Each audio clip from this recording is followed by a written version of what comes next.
binikwe anasi hallelujah, anasi hallelujah, Jehovah Meriwo.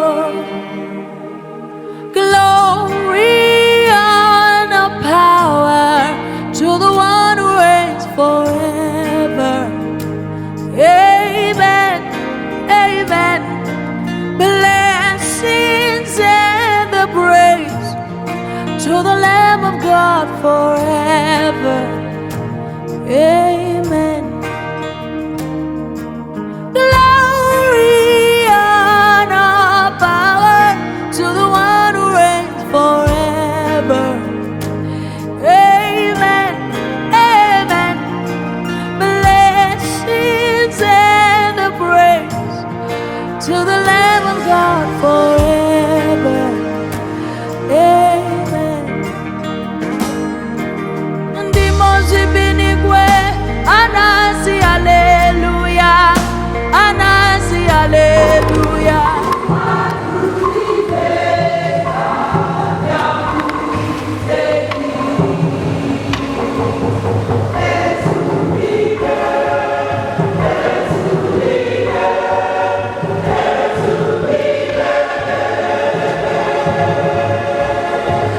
Ofuobi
Ajuibe, Ajuibe, Nwatamaraihechere, na kanisa Ajuibe nwoke, onye otu anyị, brọda anyị, Papa Uche, anyị na-eme site n'ịkụpụta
May we sit, please.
Grant our brother Uchenna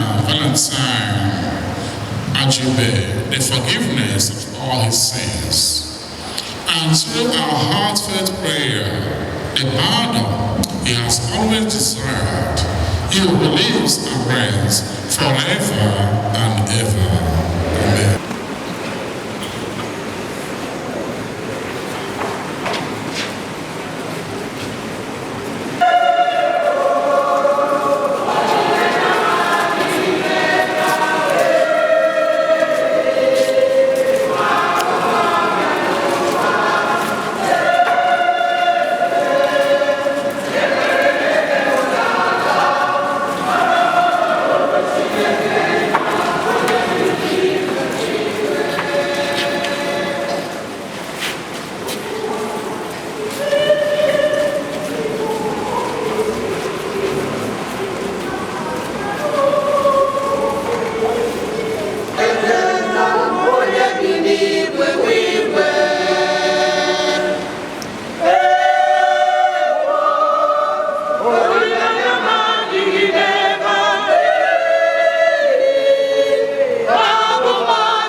Lord, receive the gift you offer for the salvation of your servant, Uchenna Ajuibe.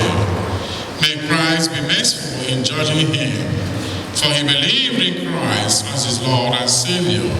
We ask this through Christ our Lord.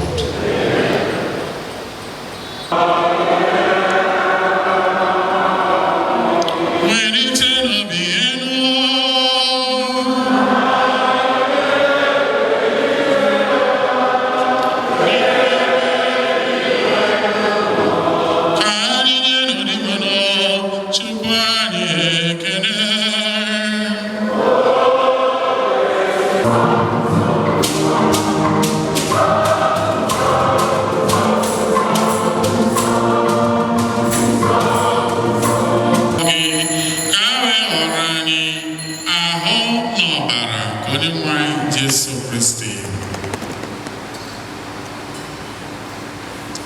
Onye mgbe o kwetara kedu ya n'ahụ nke ọnwụ were achịcha ọ na-enye gị ekele nyawa ya nye ya ụmụazụ ya sị nara nke a rie nri unu niile ka a ga-ahụ ka a ga-edonye maka unu. Is alive.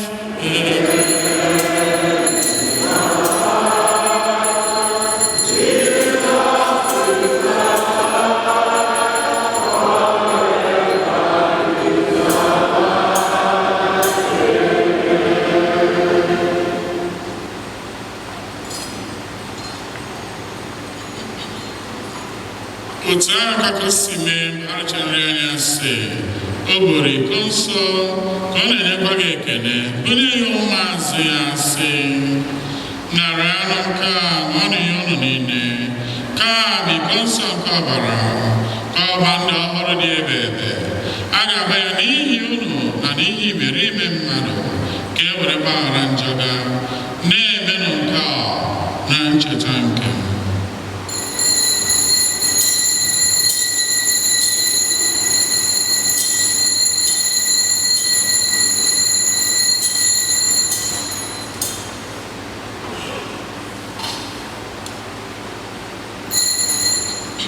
Jikọtara ya na nwa gị na oyiyi ọnwụ ya mee ka ya na ya bụrụ otu na mbilite n'ọnwụ ya.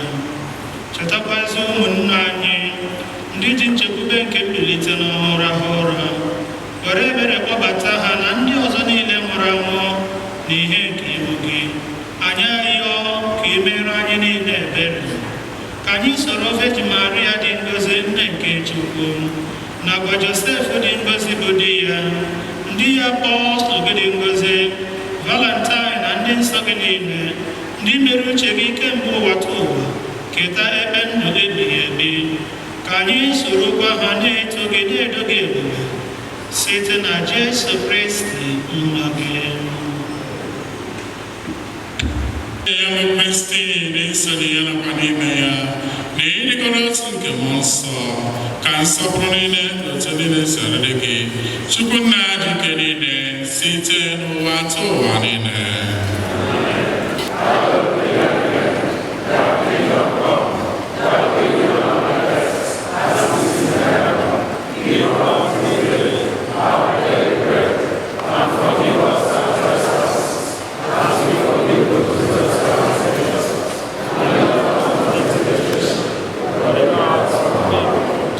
Deliver us, Lord, we pray, from every evil. Graciously grant peace in our days. Now, with the help of your mercy, we may always be from sin and safe from all distress, as we await the blessed hope and the coming of our Savior, Jesus Christ. Onye nwanyị Jesu Kristi gwara ndị apọstụl gị, udo ka m na-ahapụrụ unu, udo nke m ka m na-enye unu. Eleba na njiarịa kama n'okwe nke nzukọ gị, nye n'ụgbọ n'ịbụ n'otu mgbe niile nke siri chọọ, n'ihi na onye dị ndụ sị bụ ụgwọ bụ ihe ọmụmụ niile.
Whatever just Parishani, St. Mary's Parish.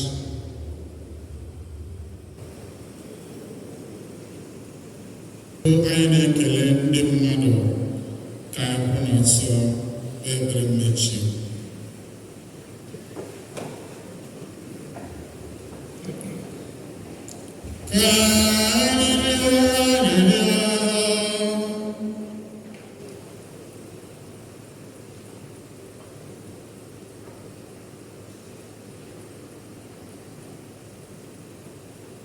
Di mana Chukwu nwa gị Jesu Kristi nyere sakramenti nke ahụ n'ọbara ya iji duzie n'ụzọ nke alaeze ya.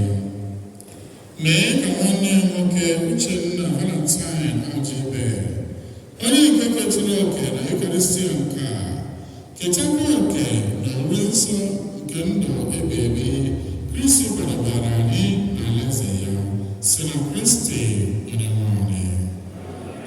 May we say please. Ajuibe anyị jụrụ na-anabata ma na-ekelekwa mmadụ niile nọ n'ebe a na Jamisa. Anyị jiri si nwanne anyị nwoke Uche Ajuibe laa nke ọma na be Chukwu. N'ụzọ pụrụ iche anyị na-anabata na-ekele Fada Brian Obodoukwu anyị nọrọ ya, our former parish priest, and Obodoukwu was the then amiable pastoral region. Very Reverend Father Augustine Iwago, Elena Nasia,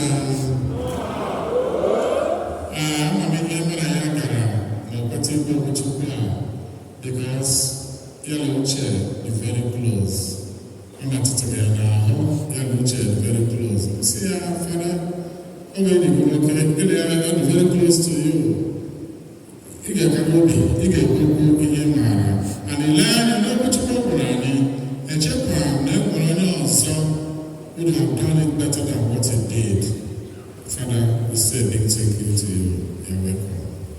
I like the family was on the chamber, and the money, Father Charles Ejeji, Father Dominic Udebe, Father John Paul Uche, Father Uche Chibeze, Father Ndubisi, Father Chimeze General Onyenekwe, Father Ifani Chukwu Abahia, Elena and Seba, Father Chimeze General and Father Nico Proto. That's what I got. I nailed it. Governor Mass Boss, Ojana Chanda Bisa. Obuche, Governor Mass Boss. Father Beba, we are Governor Mass Boss, the Father Chanda Bisa. Father, where I nailed Obuche, he was there. We are going to Obodoukwu. Mama, he na charge of this Ubrazi, I was a jungle, he na to so well. Kachineke, Amateur, Malaysia. Thank you so much. Eliana Sekonia,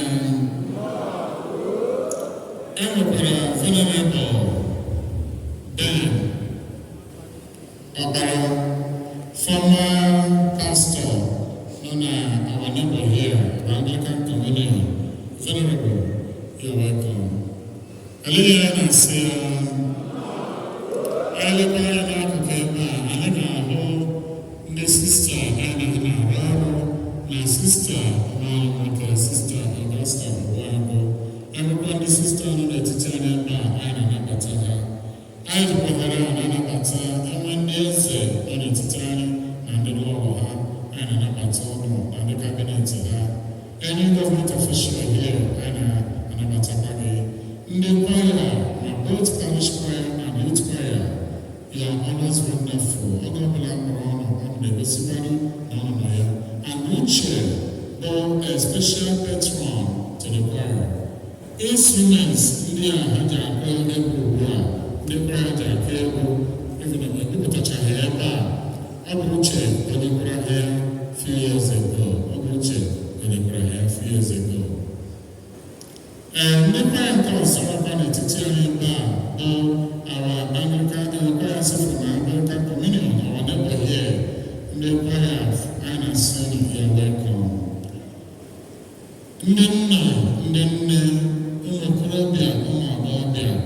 friends and well-wishers, in-laws, this Obodoukwu, we really appreciate your presence here today.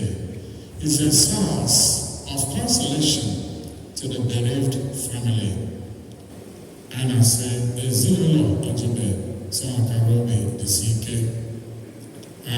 Nkelecha ugbu ụfọdụ n'ime ụlọ ga-apụta wenyekwa aka kele ndị mmadụ. General ị ga-apụta wenye aka kele ndị mmadụ.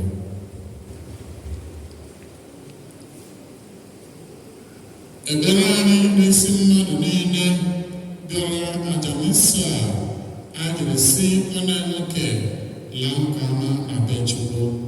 Anyị anaghị abịakọwa ọchịchị ihe niile o mere n'ala Obodoukwu na church ebe and beyond. So Chineke mara mgbe fara na-ekwu okwu Chukwu, ọ rụtụrụ aka a lot of things. Maka Uche, ọ bụghị sọsọ na obodo na Chukwu na church is also a nation builder. Ọ na obodo anaghị achọ. Na school, secondary school n'ebe a, Uche so na ndị na-ewepụta ego every year. Ha hire teachers na-akwụ ụgwọ ịhụ na skuul ahụ na-aga n'ihu. Na ọtụtụ ihe ndị ọ na-eme mana chọọchị mana obodo. Enweghị ọzọ anyị na-asị taa, ekpere anyị n'isi ya bụ Chineke, ọ bụrụ na o rutebeghị n'alaeze ya, ya biko gbaghara, tọpụ ya n'abụ nke ọnwụ ka ọ gafee na ndụ ebighị ebi si na Kristi Onyenwe anyị. Otuto dịrị Jesu.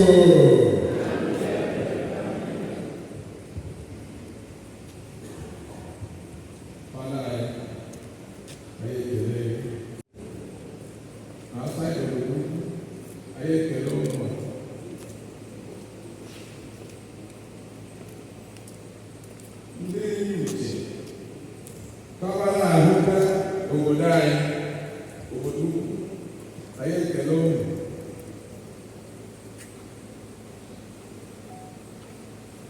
Ndị nna anyị niile, ndị nna anyị niile, ndị enyi anyị niile, ụmụnne anyị, udo dịrị unu.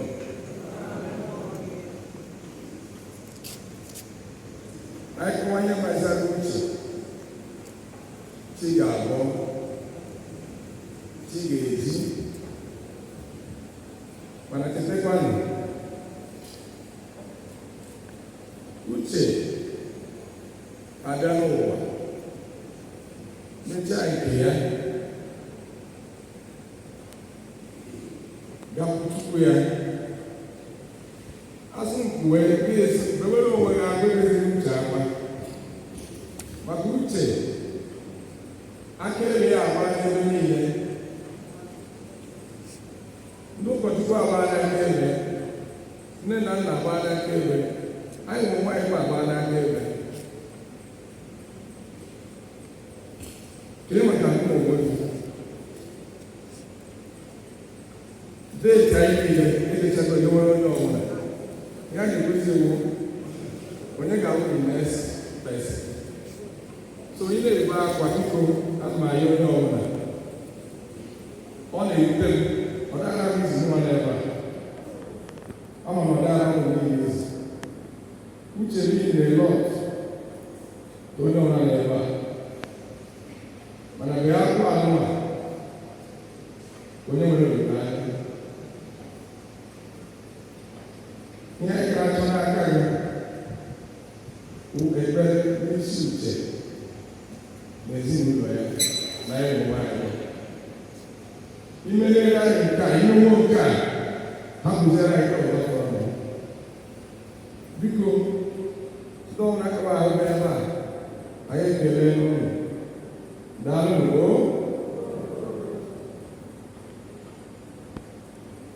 Ihe niile gbasara n'ebutu ụlọ etiti udo ọganihu na-etere yo agaghị ekwe etite ndị iro ezio amara Chineke ọbara ụba n'ebe anyị nọ.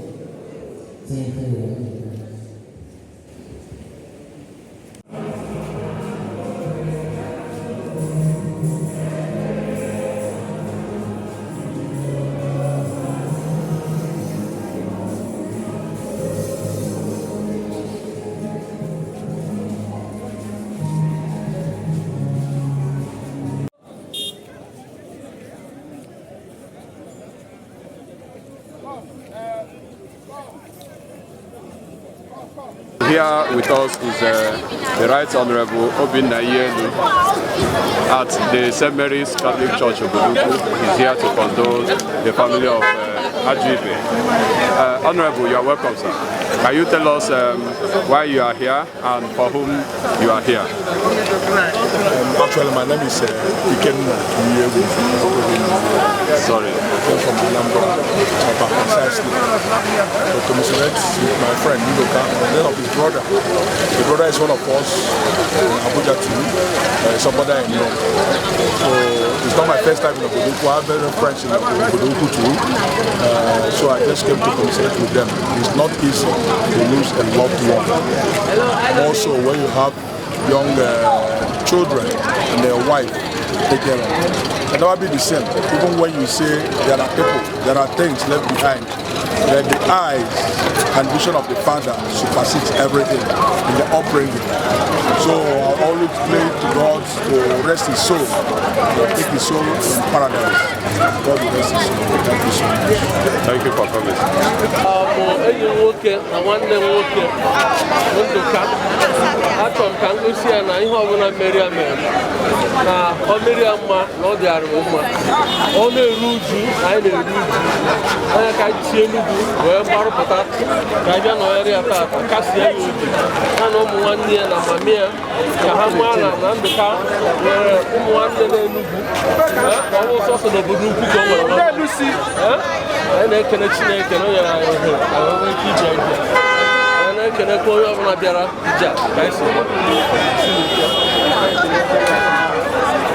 Okay, na ba e kam no kan ko ro ni e mere ni onye anwuru no wo nwa di ala mu na ya muru otu ebe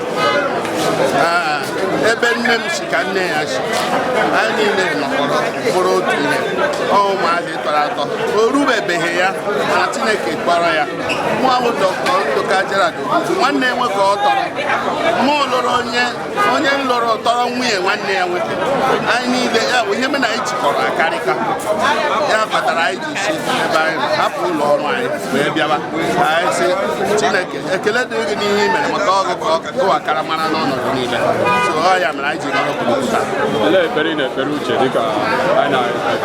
dịka ihe akwụkwọ nsọ kwuru mgbe ọbụla ọnwụ bịara ikpe aga na mana ihe na-arịọ Chineke bụ ezinobi ụlọ ya ka o nyere ha amara na ngọzi na ịhụnanya ha ga-eji bie ndụ nke ga-eketa eluigwe na alaeze eluigwe n'oge.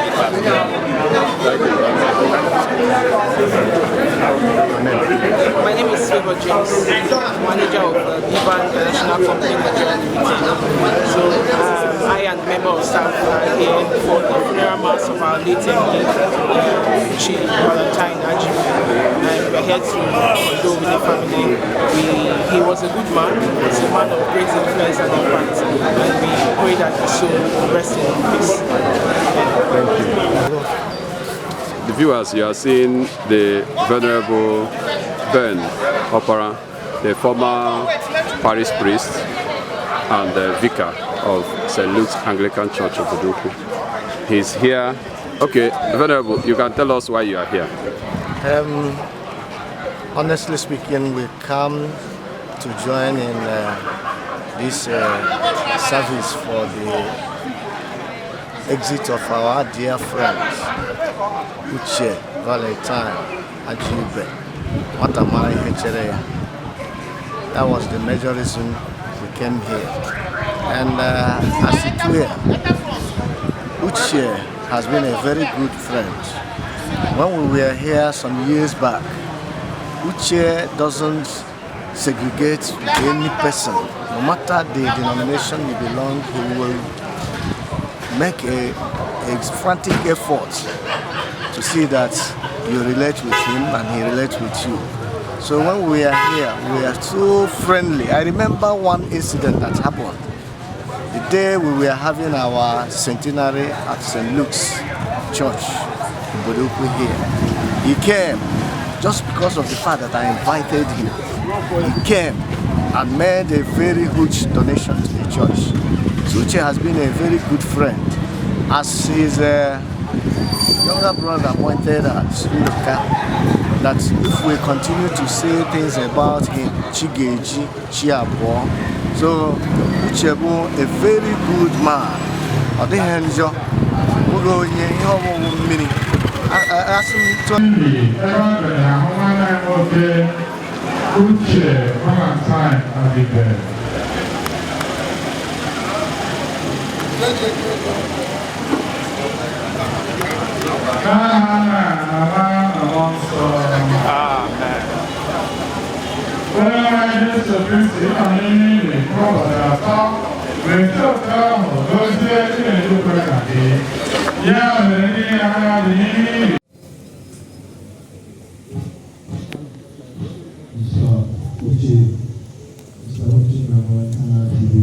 Nwatamaraihechere Ajuibe.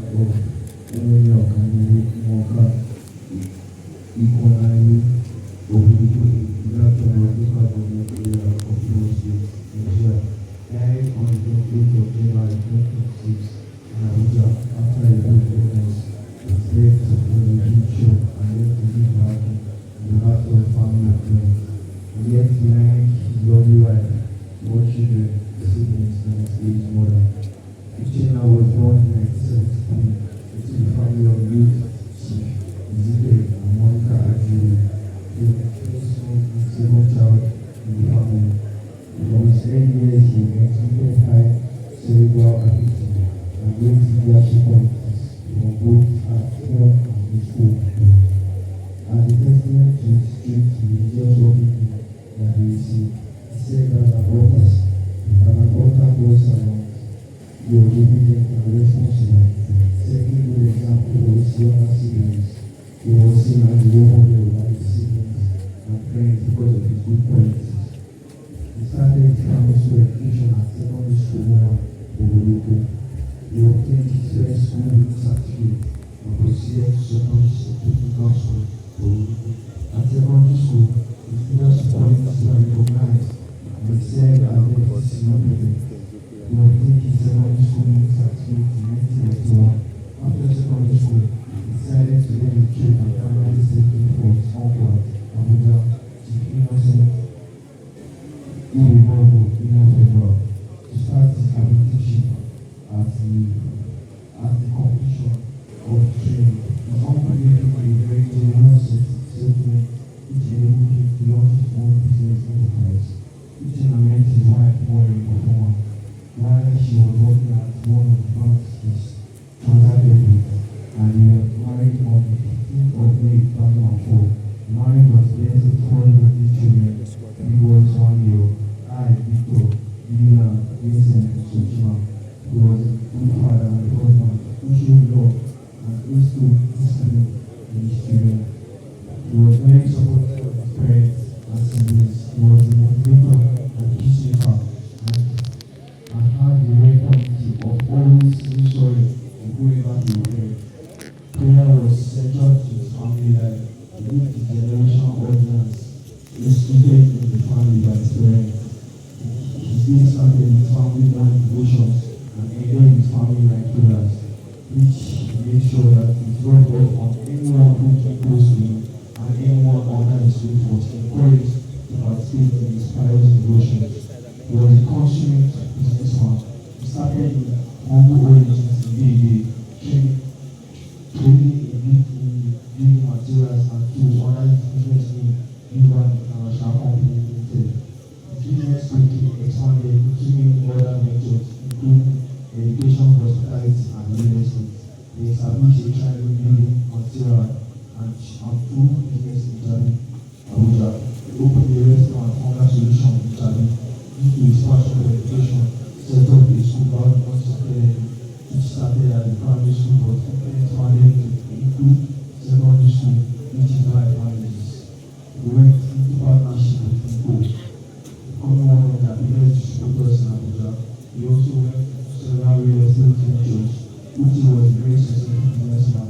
He had the Miller's touch. Everything he did turned to gold. It was always excellently executed, even his gifts in all stars. Uche was a very social person, a community man.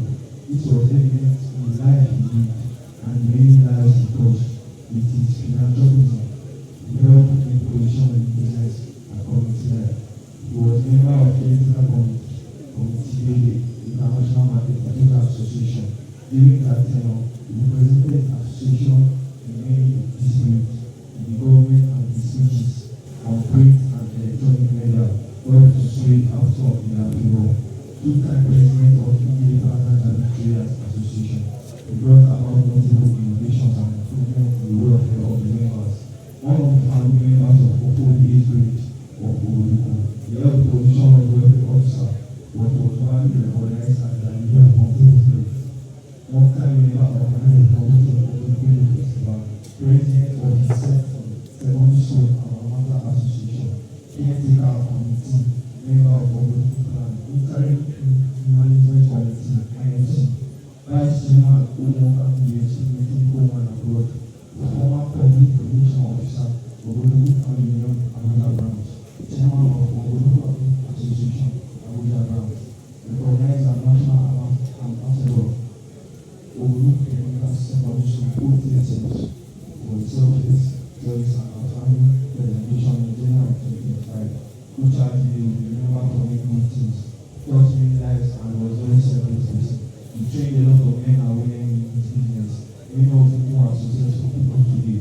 His love for education led him to train a lot of people in secondary school and university education.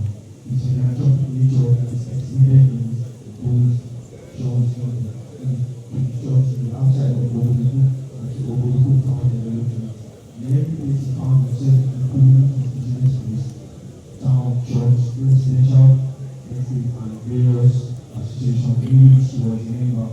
He was a great leader and a great leader of growth and development. He was very interested in human development and offered aid in the form of money, food, shelter, and advice to a lot of people who he came across. He never hesitated to help anyone that he could help. Even on the sick bed, he continued to help people. This is evidence in the large crowd of people that want him on the person. He was an epitome of humility. He had friends among the mighty, society, and the lowly. He was always approachable and accessible to all. Someone that you could count on to listen to, even no matter their status, the family. He was a driving force in uniting the family and ensuring peace and harmony reigns. He was loyal to his friends, loyal to his family, a mentor, and a motivator to many people. Uchenna was an exceptional human being. He was a man of great faith and courage, even consoling and encouraging our family members on his sick bed. His death shook the entire community, and the news went far and wide. His death came at a time when he had a lot to contribute to society. He had a sense for life that was contagious to all that came across him. It's a loss that is almost insurmountable, and the family and friends. He will forever be remembered in our hearts. Just everyone who knew him will be missing.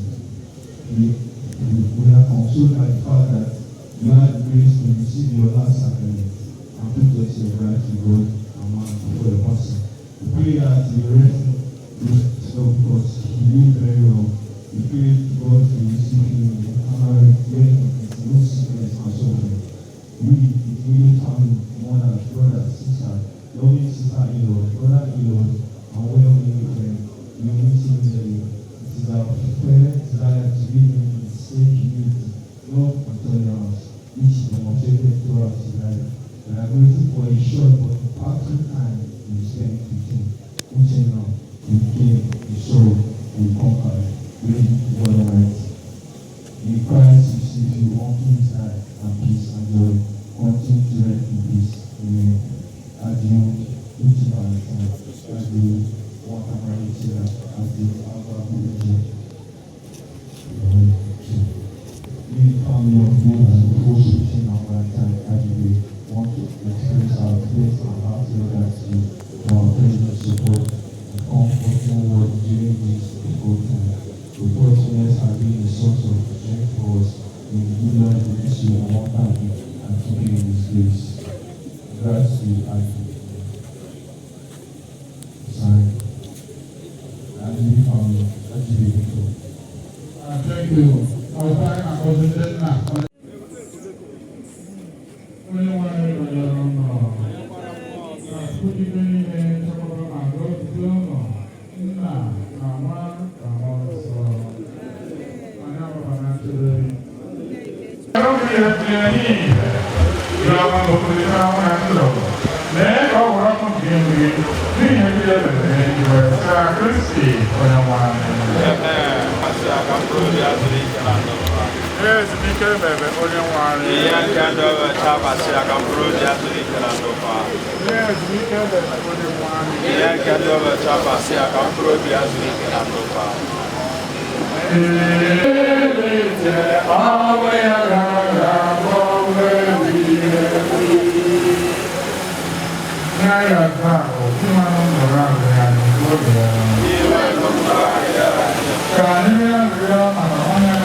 Yes, yes. Ihe ji so onye ọbụla tinye aka ewepụta ihe ọjọọ ọchịchị nchịkwu na-aga n'obodo a n'oge bụ onye ometụrụ tata ya nwere onye ojii ya mere ka onye ọjọọ na ọjọọ ejikwara na irie n'ego wekọba ihe ọjọọ ihe ọma maka asọ onye so ekwukwasị onye ahụ okpu eze iso ekwukwasị onye ọjọọ okpu eze onye ọjọọ were ọchịchị na-achịwa ma onye elu ma onye ala maka asọ ojuwa nkịta isi ya tara ma onye nwe ya otu a ka ọ dị ya eji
ụzọ Chineke ya ahụ dere na nkume nye Moses n'ugwu anyị ga-eme ya anyị ga-eme ya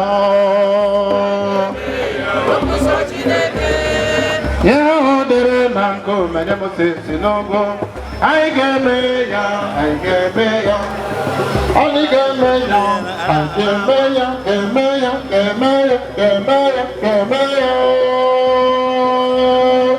anyị ga-eme ya ọ bụ ụzọ Chineke ihe ọ dere na nkume nye Moses n'ugwu anyị ga-eme ya anyị ga-eme ya anyị ga-eme ya ọ bụ ụzọ Chineke ihe ọ dere na nkume nye Moses n'ugwu anyị ga-eme ya Moses n'ugwu anyị ga-eme ya anyị ga-eme ya anyị ga-eme ya anyị ga-eme ya ga-eme ya ga-eme ya ga-eme ya anyị ga-eme ya ọ bụla Chineke ya ahụ dere na nkume nye Moses n'ugwu anyị ga-eme ya anyị ga-eme ya anyị ga-eme ya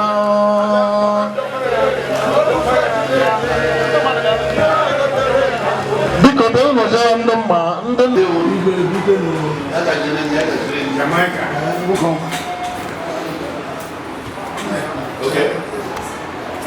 Ebo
na yo wote ebu mota mabate ebu mota mabate ibe ko mo no ka ti bata da ko ma no ka ndere kemti ndo wende bo brother bani woke da kwata na ko brother kemti ebu mota mabata ndere kemti ndo wende bo sita ibe yiwa agbada na ko sita Imagleto ide babada na ko ndele kemti ojije ije kede ne okelo na ya kede ya kwa meje ko leju oye kelo wa okelo wa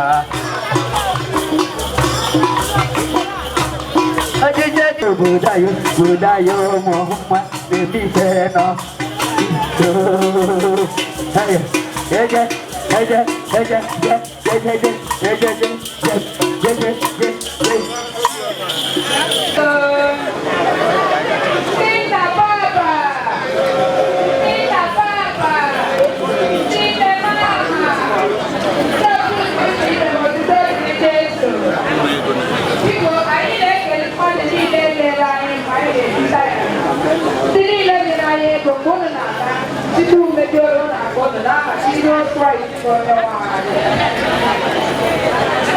Everyone is there as a Obodoukwu. All of you are welcome.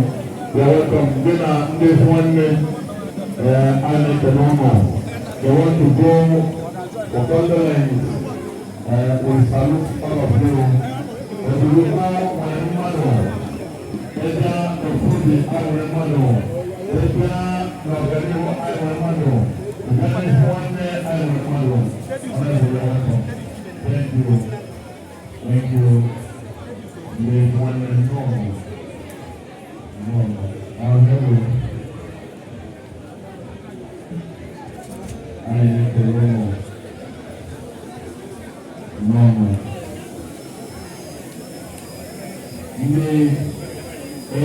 OSCS 91 say I for the corona.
And they invited us to the palace of Ofuobi Uchenna.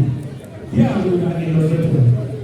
And not only that, Uchenna Ajuibe moved with us all the time. He was dealing with us to see that he gave us.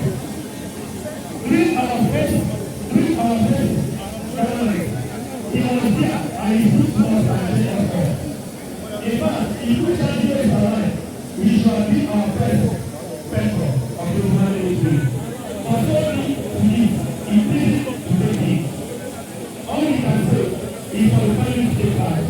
Your father is a good man, and I want to plead to you people to live is like your father. Your father cannot tell anybody. Marry only the way they see you. At the year, it's a little bit. Your father also wanted at the point in time. Other people here today don't have that and all that was going on. So you will tell you that cannot you know all school all that we say to you all the school. How can you say to them? But so go to the home, only that I will go. All of that I can't know like that. They will not only that they do not.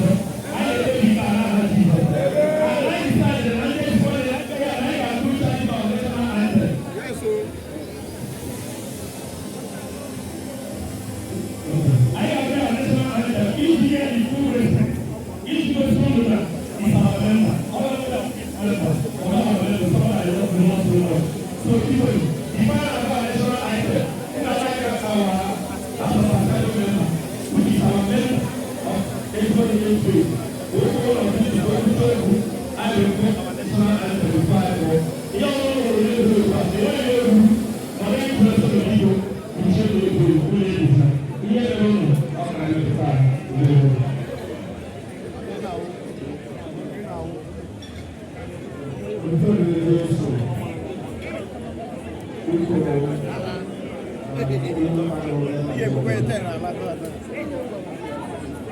We lost a great man. We lost a brother. We lost a man and love of the people. And see Obodoukwu as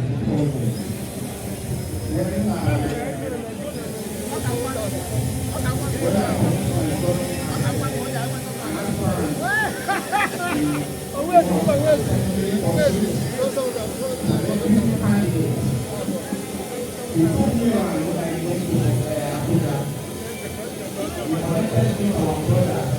When I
Obodoukwu.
International Limited Lagos. Obodoukwu mmadụ. Obodoukwu.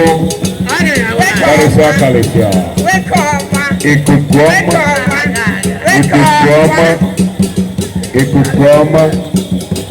Ikuku ọma. Ya ikuku ọma nta. Ọ na-ekwusara ndị ọgbara. Obodoukwu. Ikuku ọma ịdị too much. Ikuku ọma otu aka ọ dị na otu aka ọ dị ikuku ọma ọbụrụ mmadụ nwa ji ya mere eze Obodoukwu John International Obodoukwu John Cinema ikuku ọma ịkarịrị daalụ nna esi ka ọ gbara anaghị n'azụ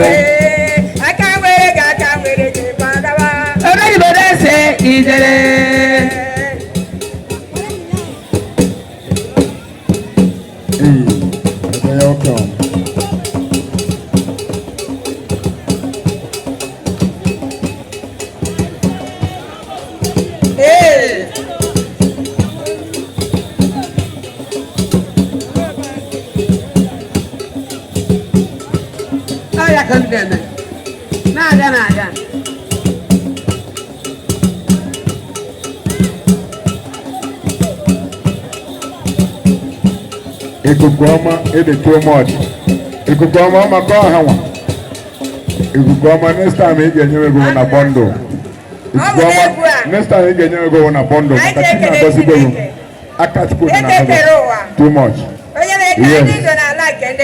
ọ dịrị isi eze afaka ego anyị nwere ọtụtụ eze afaka ego n'obodo a ana ndụ ha dịcha mma a naghị atụ ihe ụwa n'ike eze afọ ike ego God bless you. Ụwa dịrị gị na mma. Ebe nwe ihe ọjọọ m mere. Ọ bụ n'egwu a. Ụfọdụ m na-ajụ ajụ. Ka eji asọpụrụ na ịdị asọpụrụ eji Maria. Eduba anyị. Ijere nwaanyị. Edu. Onye jiri kpakpando 12 wee tụọ okwu eze ya mma. Ụwa dịrị gị na mma. Anyị na-asị nna anyị dị asọ ka ọ yọtara anyị nwe ya bụ Jizọs Kraịst. Ka ọ dịrị anyị niile na mma site n'ebighị ebi ruo n'ebighị ebi n'aha Jizọs.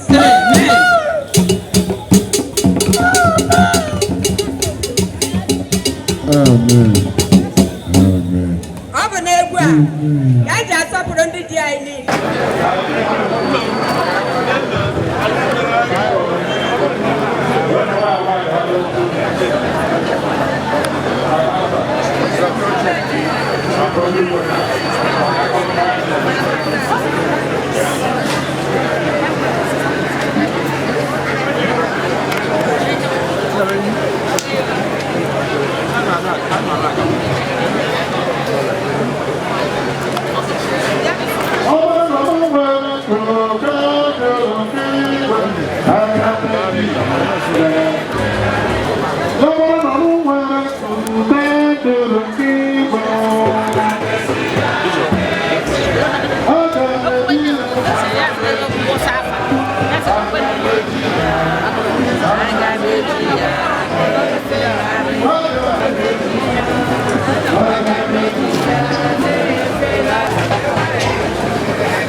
ebe ka alaeze eluigwe.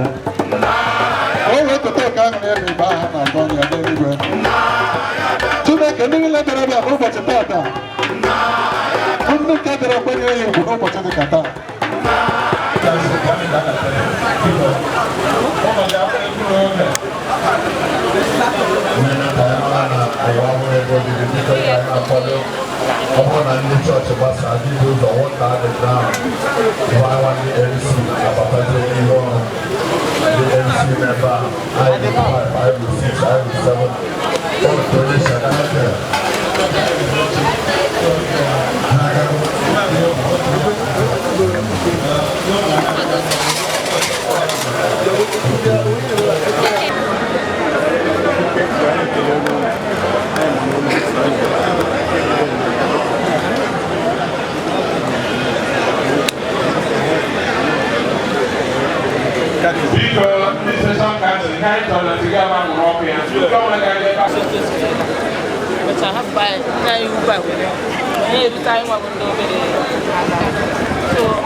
Ladies and gentlemen, permit me to usher in and welcome His Royal Highness. I can see Esopokowan is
Professor in music industry, Oluria.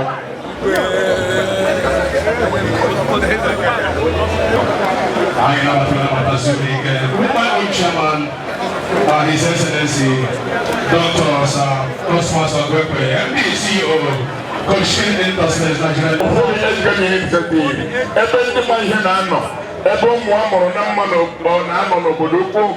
very solid one. Obodoukwu last one shake Obodoukwu today. But I'm not good. Actually, I'm over alive. Got all the dry. I got to the I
one of your honorable boys.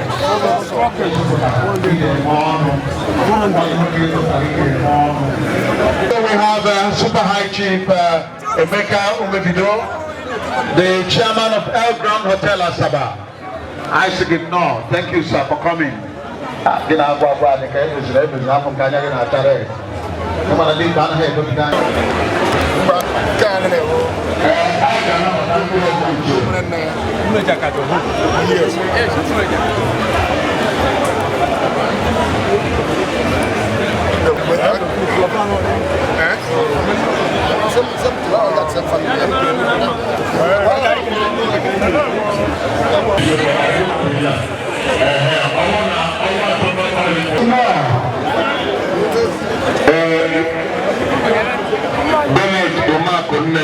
Family, Vitus Umakonne, Jude Ezebob, Chief, and family, Yanande Umumo Kwesenile, Apono Maya, my chief, I salute you, sir.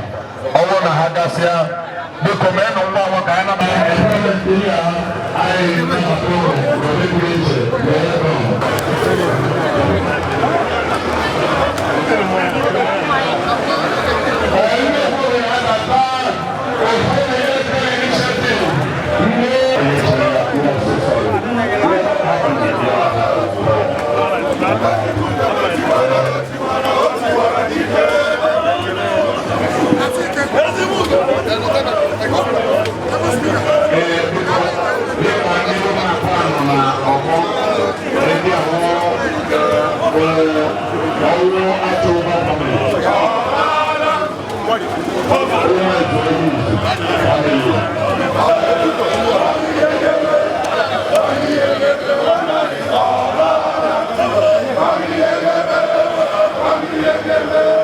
Robbie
The family, and permit me to recognize in a special way Tandi donation, Super High Chief Nwatamaraihechere, Obodoukwu, Omi State, the Archangel of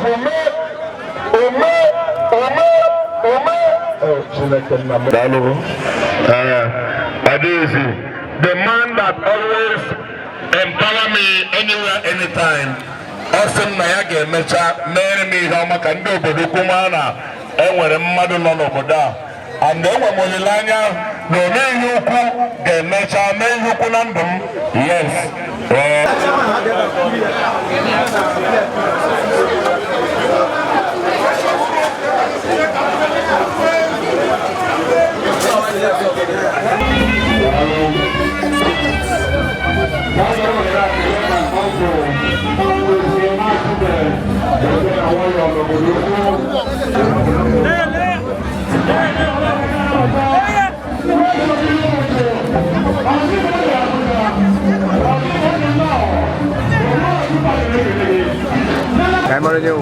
Okay, after more Ide Ambassador Prince Chinedu Ofuobi Obodoukwu. Ihe na-eme ebe a today hụ na Obodoukwu General lost our big brother, somebody I came on Obodoukwu, in the person of Uchenna Ajuibe. Uchenna Ajuibe was somebody Obodoukwu came on. I could remember many times military information. Now there are quarrels of people operation over their hospital bill, na health center Obodoukwu. I could also remember when age grade. He dreamt about it here and one of our brothers here signed I got formed West age grade. And he stood by my side, got formed on that age grade. In fact, he single-handedly bring me to the palace with my age mates. Case came reform of the new age grade. Valentine Ajuibe won your mother naga like you lose in the Wayanile. But able to tie a touching a water. But not such kuma. The end of Ajuibe won your gawo, and when mother take a 5 no Obodoukwu get change overnight. When I saw you on what you is going to come, I watch I came when you had a Kumaki, Kawabara Kebe. Today, no one in Lebaplota, Abocha Lagos, Port Harcourt, Ebani Leburo, the mother Juna Baruchi, Ajiba came and Facebook Marco. When I had no Odoma de Corana also, naturally, we are not 100 days before now. Odoma Biana also, when I want to speak, Nando Nabereba no watch that. mgbe ha ga-ala nke ọma ihe ike a ga-ezute ha ihe mberede a ga-ezute ha wee na-ayọkwa Chineke maka ezinụlọ Ajuibe ọnwụ ike a ga-awụ oke nke ha eke ụmụ ha hapụrụ were lawa ụmụaka a ga-anwụ ọnwụ ike ha gakwa na anọkịta cheta ọnwụ nna ha bewa akwa ihe ọnwụ na-emegidekwana ha na ndụ ha ha nọrọ otu ha nọ ka ha na-aga n'ihu ihe ọ na ha tiri aka ka ọ na-agaziri ha nwa na onwe wee na-ebekwa ekpere su biko Chineke mere anyị nwawu ndị na-etopụta ebere adịghị ike nke aka ya mana anyị na-emechọ mana gbaghara anyị nye anyị ogologo ndụ ka anyị nwee ike zụọ ụmụ anyị mụrụ ka ụmụ anyị mụrụ nwee ike bi ogologo ndụ nwekwana ike lekọta anyị n'oge nka ihe aka nna ya site n'aha Jizọs Kraịst onye nwe anyị. Thank you and God bless you. Okay, I'm Sir Anthony Chukwuebuka Okwuobi. Mgbe ejiri bụ agụ onye esi n'ọdụ Mayor Nwatamaraihechere Obodoukwu.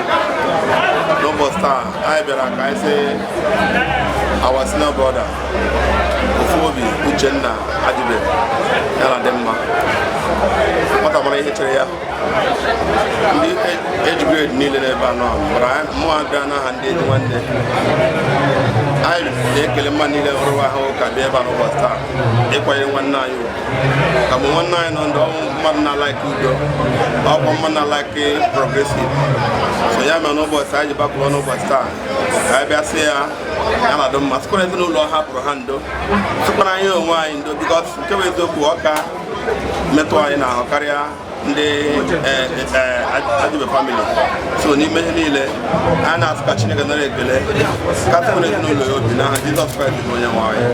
Thank you, sir. Thank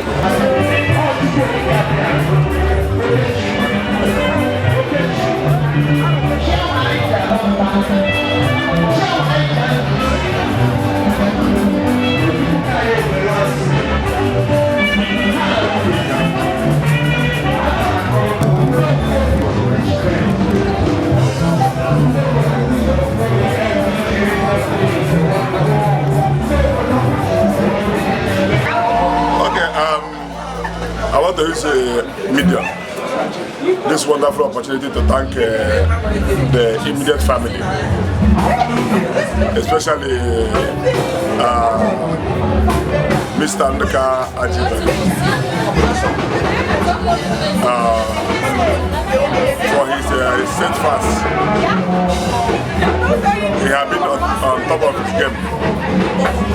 He has managed the situation as if it's something that he was prepared for. So I thank him so much, and his siblings, they have done well. And I'm thanking the committee members, especially the patron of Ofuobi, Chief Obodoukwu, as the head of the committee, and all the committee members. The way they make the occasion, organize it, and everything went well. And I won't forget to thank the member of Ofuobi Uchenna. They really turned out in mass. And when Uche was laid to rest, they also came back on emergency. And they also turned out in mass. Today they repeated what the Ofuobi is known for. So I so much thank them, and also thank every Ofuobi son and daughters. Thank you so much. Thank you, sir. God bless you, sir. Sir, your name again, sir? Mr. Ofuobi, the head, who you call the speaker of Ofuobi Uchenna. God bless you.